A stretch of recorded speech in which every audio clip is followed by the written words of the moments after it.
having me here today. I have experience as a music therapist, like Jennifer said, but I also have experience as a music therapy client. So I've kind of gotten to see both sides of it, and I'm so happy I can be here to talk about what I do. So like Jennifer said, my name is Chrystalla. I am an accredited music therapist in the Kitchener-Waterloo area in Ontario, with a master's degree in music and health science with a collaborative program in neuroscience. And I'm also a fellow of the Academy of Neurologic Music Therapy. And I've been practicing since 2018 and with the Canadian Music Therapy Fund since early 2019. The Canadian Music Therapy Fund is a national charity with the mission of promoting music therapy awareness and accessibility across Canada. The vision is to create better lives through the transformative power of music. And the Music Therapy Center, which is where I work, is a non-for-profit music therapy clinic that is based in Toronto and is a project of the Canadian Music Therapy Fund. It also serves as the charity's head office. The mission of the center is to provide accessible music therapy services to people in Toronto and virtually in other parts of Ontario. There we go.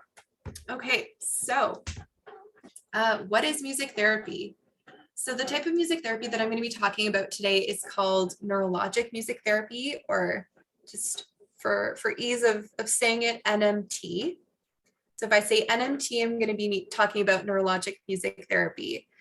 But music therapy can be used in such a wide variety of applications. It can be used from the day someone is born until the day that they die, and it can be used in cognitive, sensory, motor, speech and language, memory, so many different domains. So it's just a really wonderful way and a really unique way of accessing a lot of those different parts of human existence. So NMT is based on recent advancements of neuroimaging and neuroresearch. It looks at how music engages our entire brain, and those principles are then taken and translated into clinical interventions to help people with neurologic injuries or diseases recover movement, language, and cognition.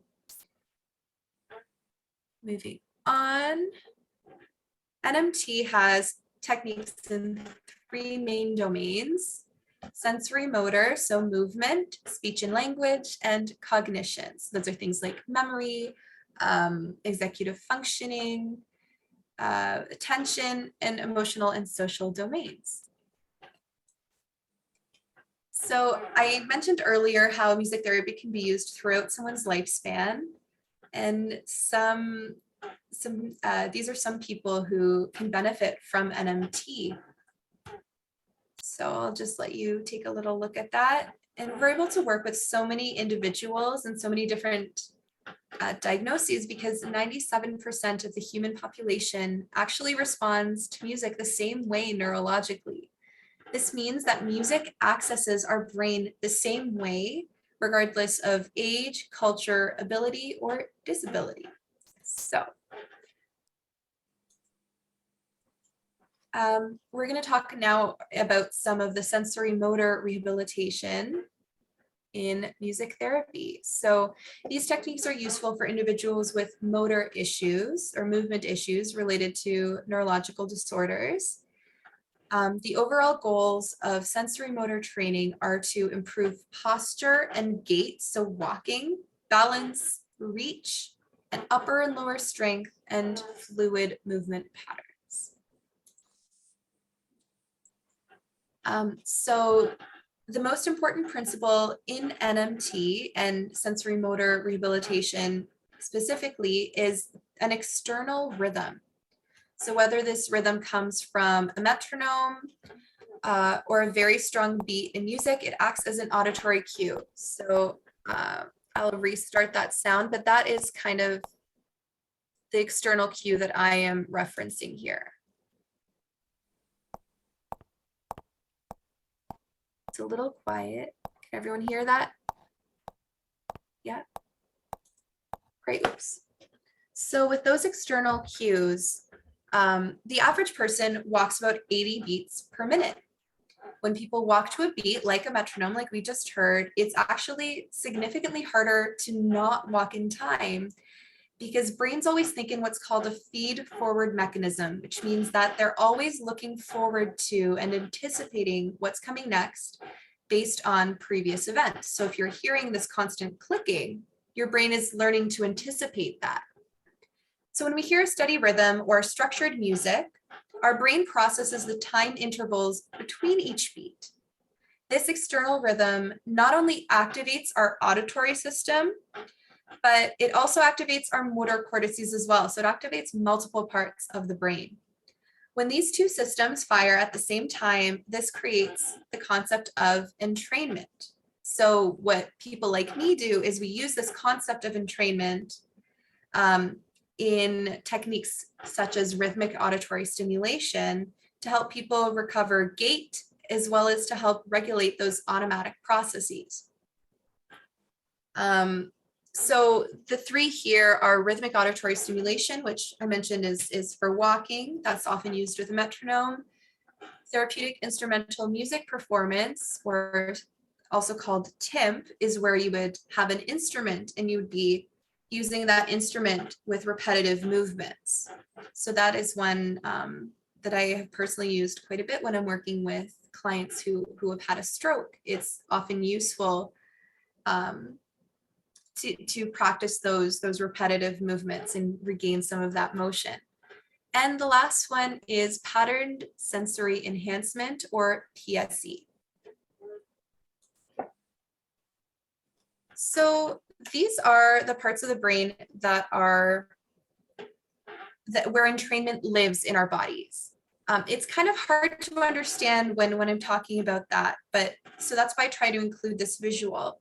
So some recent research has demonstrated that our internal cueing system starts at the basal ganglia, which is this one here. I don't know if you can see my mouse. Can you see my mouse? I'll try to see. Okay, well, the basal ganglia is the top left, kind of the top left one. And it goes all the way back down to the cerebellum and onward to the motor cortices. So in clinical practice, this makes sense, especially when we think of an individual experiencing something like Parkinson's disease, where their basal ganglia is damaged. That means that their internal rhythm is affected. Some experience uneven steps, shuffled gait patterns, etc. An auditory cue then helps get that automated internal cue back on track. A rhythmic cue also strongly activates our central pattern generates, which are located in the spinal cord and are responsible for rhythmic movement. This creates a connection between incoming sensory information and motor neurons to elicit an appropriate rhythmic response. So it's all about trying to help your brain anticipate what's coming next, even if something in the motor system has been damaged due to some type of brain injury. But the really important part is, what does this look like in therapy? So this is a video from a company based in New England called MedRhythms. And this is about this is going to depict somebody doing some neurologic music therapy to try to recover from a car accident.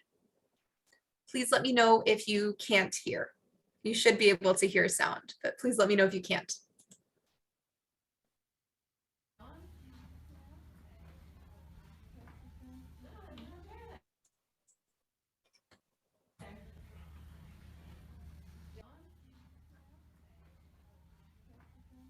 I'm not able to hear anything. I don't know. There wasn't, yeah, there wasn't too much sound in that one. You should be able to hear more now.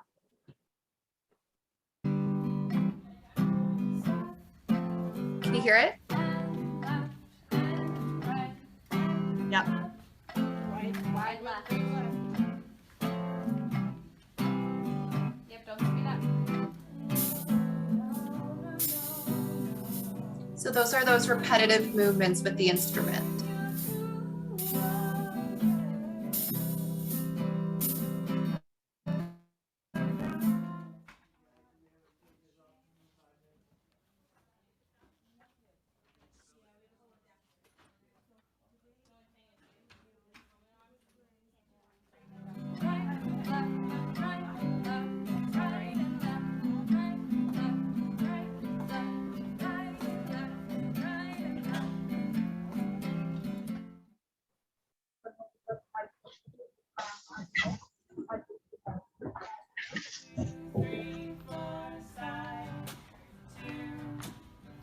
Sorry.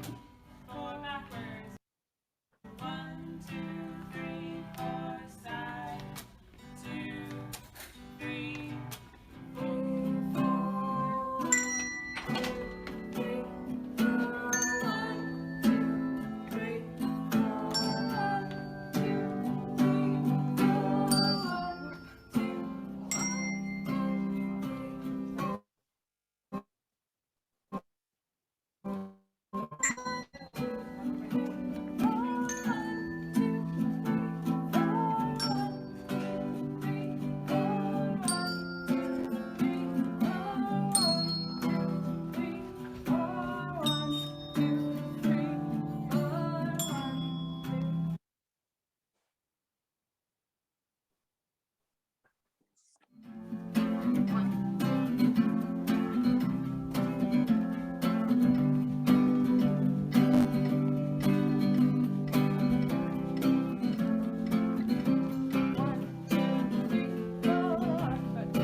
Okay. So that's just one example, and that was an example with a traumatic brain injury from a car accident.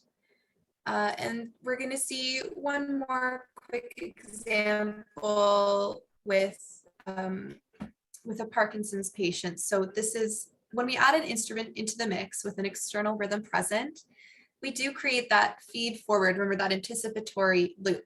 The feed forward effect is still coming from the external rhythm when we get the feedback from the sound in the instrument. And that's why TIMP, that therapeutic instrumental music playing, is really helpful, because you're getting those auditory cues.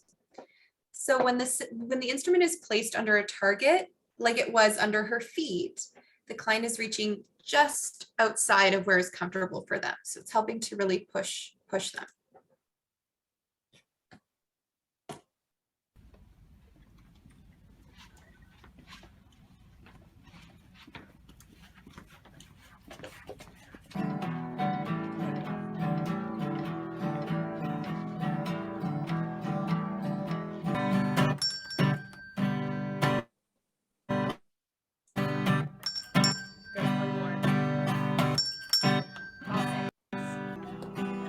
Whoa.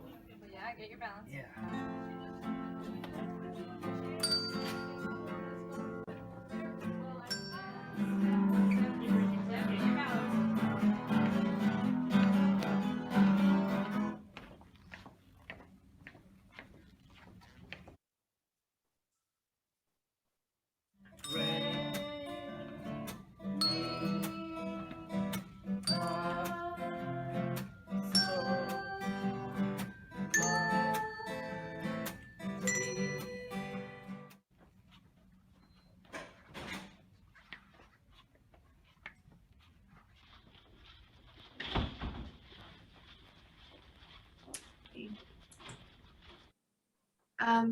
So before we are going to try this out, but before we try it, this is just feedback that I've had from someone I've worked with, saying that this is kind of like their take on how it made them feel and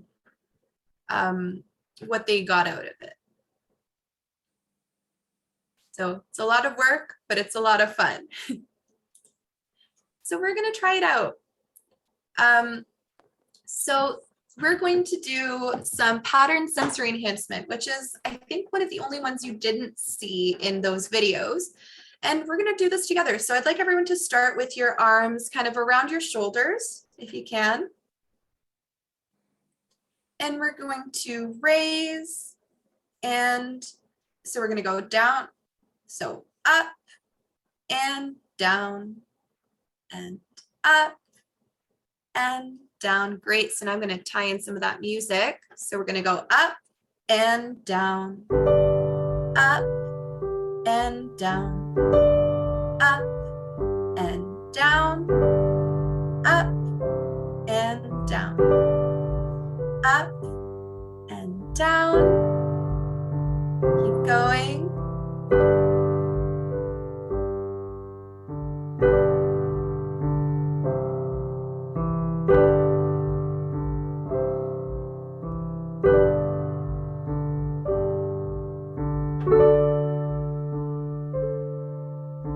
more times. Up and down and up and down. Great. We're going to try one more thing. I don't know, you won't be able to see this one quite as well, but we're going to pretend, let's see, are you going to be able to see? No. So we're going to pretend we're going to stay in our chairs, but we're going to pretend we're marching. So you're going to start with your left leg, lift your left leg up and down, right leg up and down. If I were to stand for you, it kind of looks like up and down, and then other leg up and down. So let's keep doing that, but with music. So start with your left leg and up and down. Right leg up and down. Left up, down, up and down. Keep going.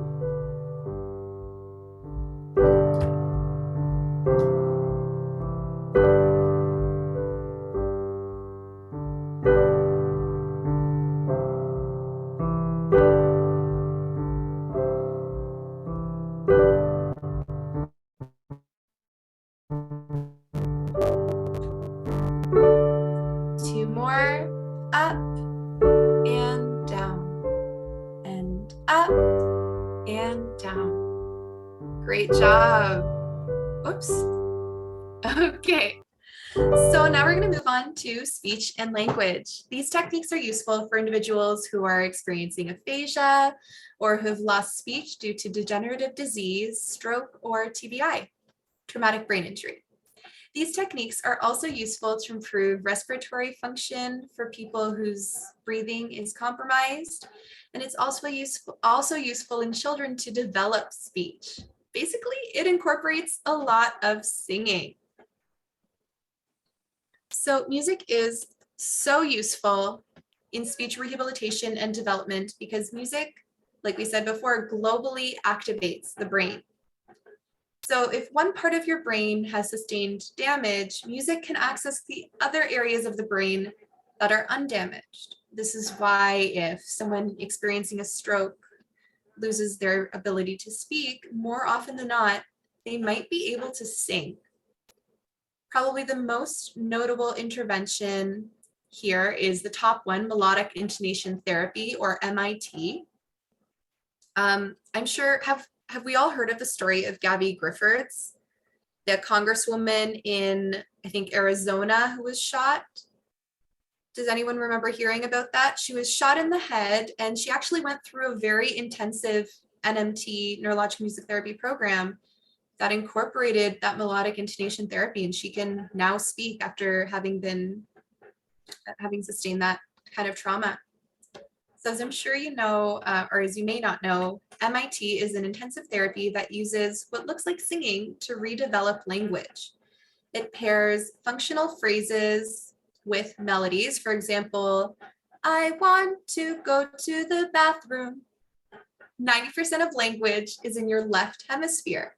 So when the left hemisphere becomes damaged due to stroke, or in the case of Gabby Giffords' traumatic injury, music and rhythm is used to physically rewire the brain and move the language cortex to the right hemisphere of the brain. That's called neuroplasticity. And traditionally, this has been used for speech recovery with clients with aphasia, but there has been some research that demonstrates the effectiveness of melodic intonation therapy with autism. Some very interesting research has also come out recently where it was found that the part of the brain that connects the Broca's and the Wernicke's area is actually thicker in musicians than in non-musicians, and it is even thicker in singers than in people who play instruments. They then found that people who had experienced a stroke and participated in melodic intonation therapy, this connection was actually thickened after their therapy, which increased the connection between the Broca's and the Wernicke's area. So the connection between their ability to speak in language and understand language was also strengthened. So we're going to watch another quick video showing us MIT because that's a little hard to do over the virtually. So we're going to see some melodic intonation therapy, and we're also going to see some music speech simulation in this next short video. And this is with somebody who has experienced a stroke.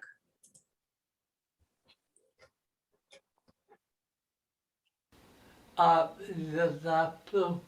it again.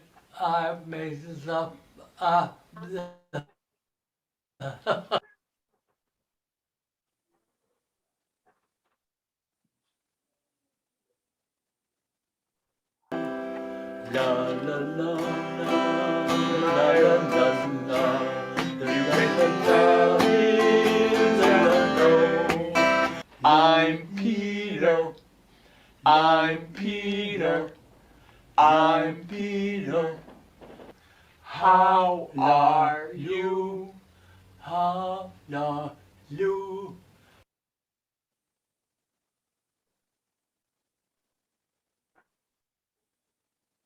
Hello. I'm Peter. How are you? I am good. Thank you. How are you? You are my sunshine, my only sunshine. You make me happy when skies are gray. I always love that video because you can see him being able to communicate again. So music can also be used to improve those muscles that are necessary for speech and breathing by playing a wind instrument like a flute or a recorder or harmonica even. And that's called oral, motor, and respiratory exercises. So these are used to enhance articulatory control and strength. It also gives people that auditory and kinetic feedback. So it's not just, blowing into something. You're blowing into something and you're getting feedback by hearing what's happening.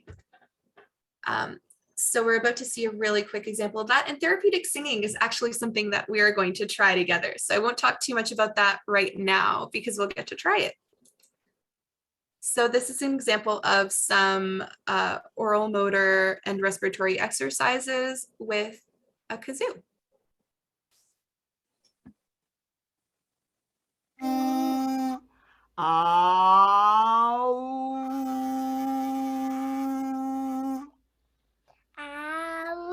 That's right. Good job. It's a really short example, but that's kind of the type of thing that would be going on to try to strengthen those muscles. So the next thing is that music can also be used to improve the oral motor muscles. DSLM, developmental speech and language through music, and symbolic communication are interventions that are geared toward the development of speech. So we won't spend too much time on them today, but typically the people who would benefit from these are people on the autism spectrum, people with intellectual disabilities, or even those with cerebral palsy. And for these, music is being used as the main source of communication in order to develop language. So the focus is on the music as communication. So we can watch a really brief example of that.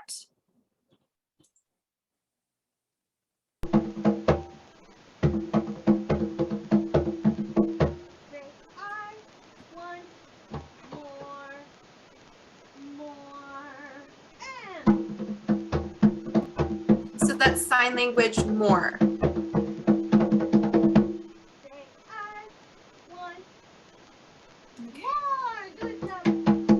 now we're going to get to try a little bit. So I think everyone's muted, which is good because I was going to ask everyone to mute now anyway.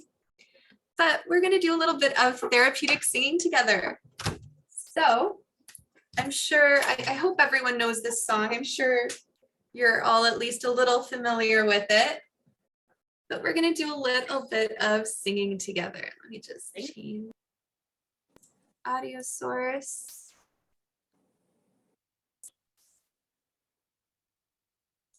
Sorry, 1 second.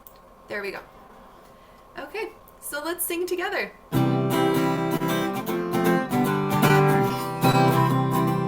You are my sunshine, my only sunshine. You make me happy when skies are gray. You'll never know, dear, how much I love you. Please don't take my sunshine away.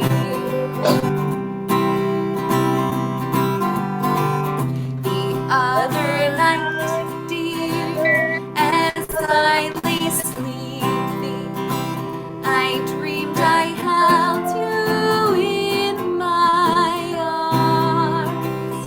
When I awoke, dear, I was mistaken, and so I hung my head and I cried. You are my sunshine, my only sunshine. You make me happy when skies are gray. You'll never know, dear, how much I love you. Please don't take my sunshine away.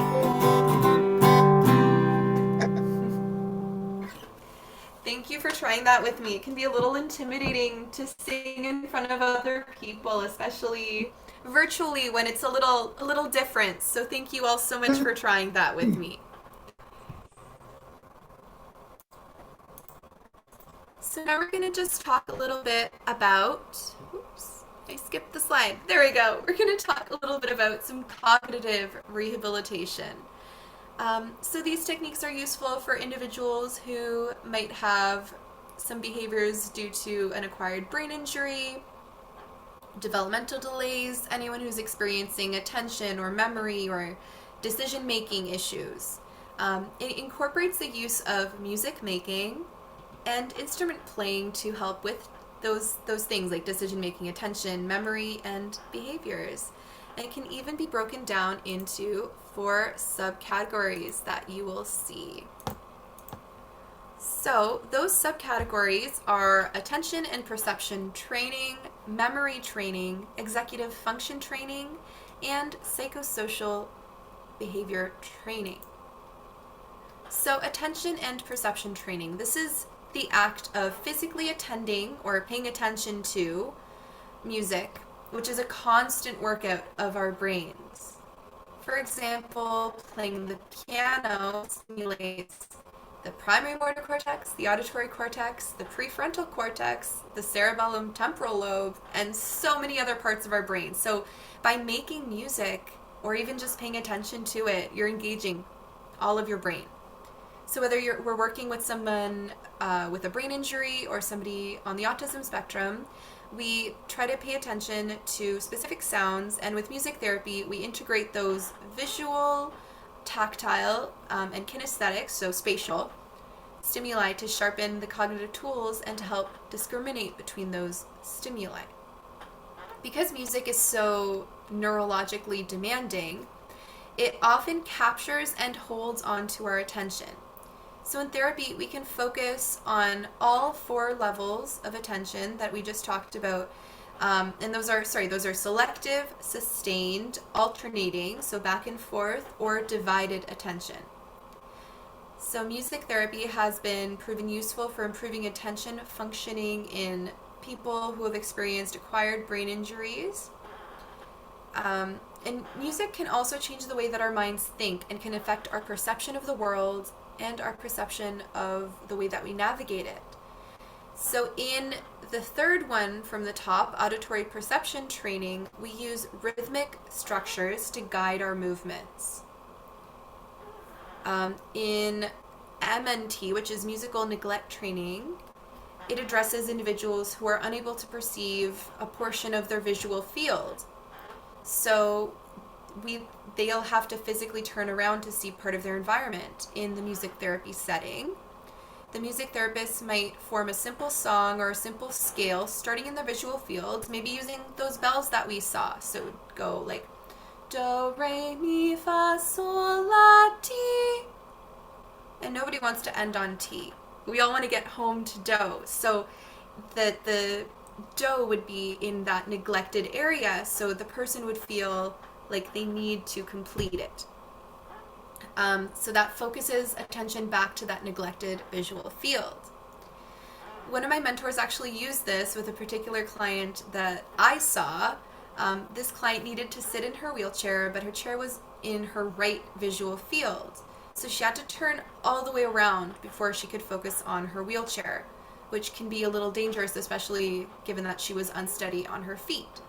So we would place little bells in front of her, and the last note, so the last bell would be just outside of her visual field. She knew it was there, and she had to complete the phrase based on the melody. So she had to search in her unperceived, so the visual field there where she wasn't normally paying attention to. And after weeks of training, she was able to find her wheelchair where she could once not perceive it, and she could sit down safely.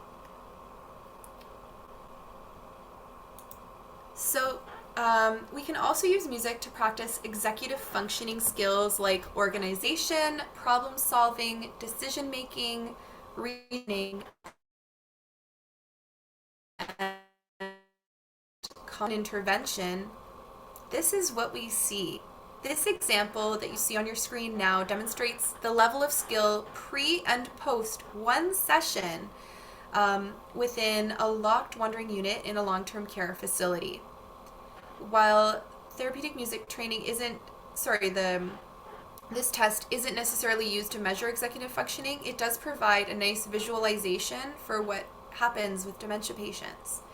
We like to time these sessions before lunchtime because then after the session, we find that the residents are more social with others at their table and are more able to feed themselves without as much support.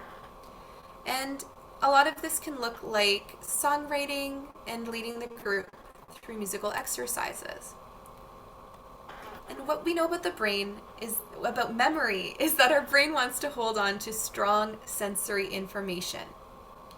If we think about music, music has melody, rhythm, and content. There's a lot of sensory information happening all at the same time.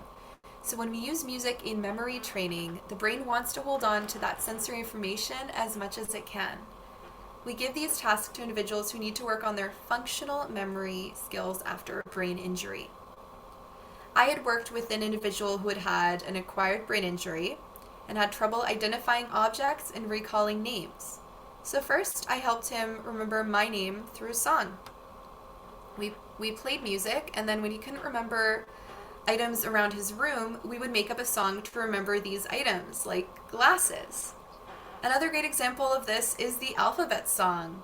That is a great example of mnemonic training that we teach to kids so they can remember their alphabet. And when we learn to associate a certain melody or a certain series of notes with real tangible things, it really helps us remember it.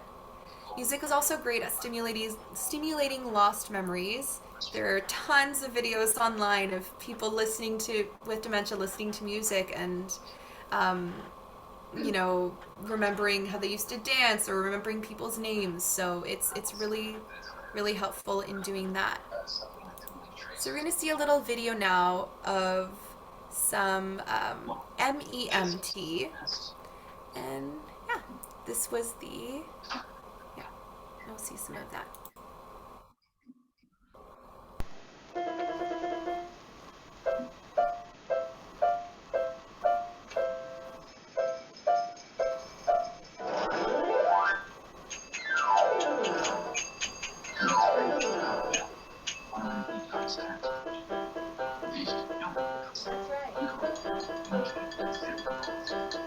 So, this child is being asked to play a certain instrument when she hears a certain pattern on the piano. So that's why she keeps changing. So she was being asked when she heard the da-da-da-da-da, she was asked to play the sandpaper. And so for every different series of notes, every different pattern that she heard, she was to play a different instrument. So our final intervention today is going to be music, psychosocial training, and counseling. This is a form of psychosocial behavior training involving guided listening, so listening to music in a mindful way, and actually active music making.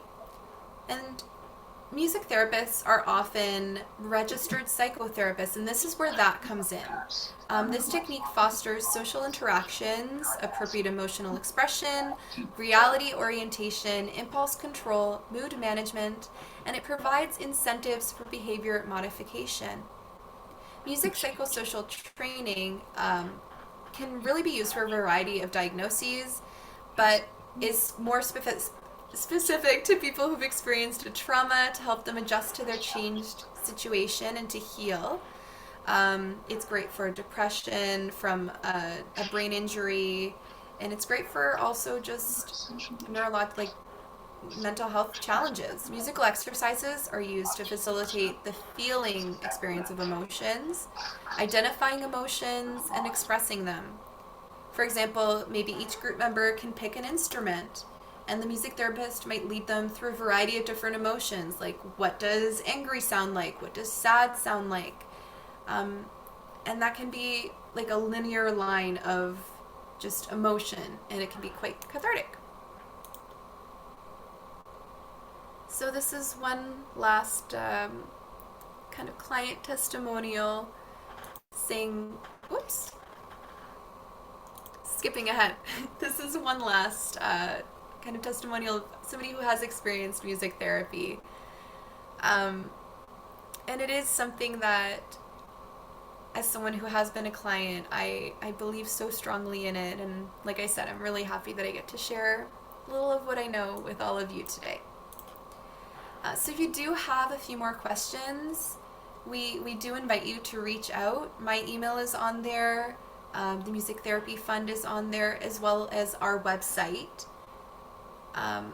So yeah, please do reach out. We're happy to hear from you. And yeah, you will get these slides as a PDF as well. Unfortunately, the slideshow is way too big to send in an email, so I can send it in as a PDF. So you'll get some of that content. But now, if there are any questions, I don't know if Jennifer, if you wanted to lead the questions.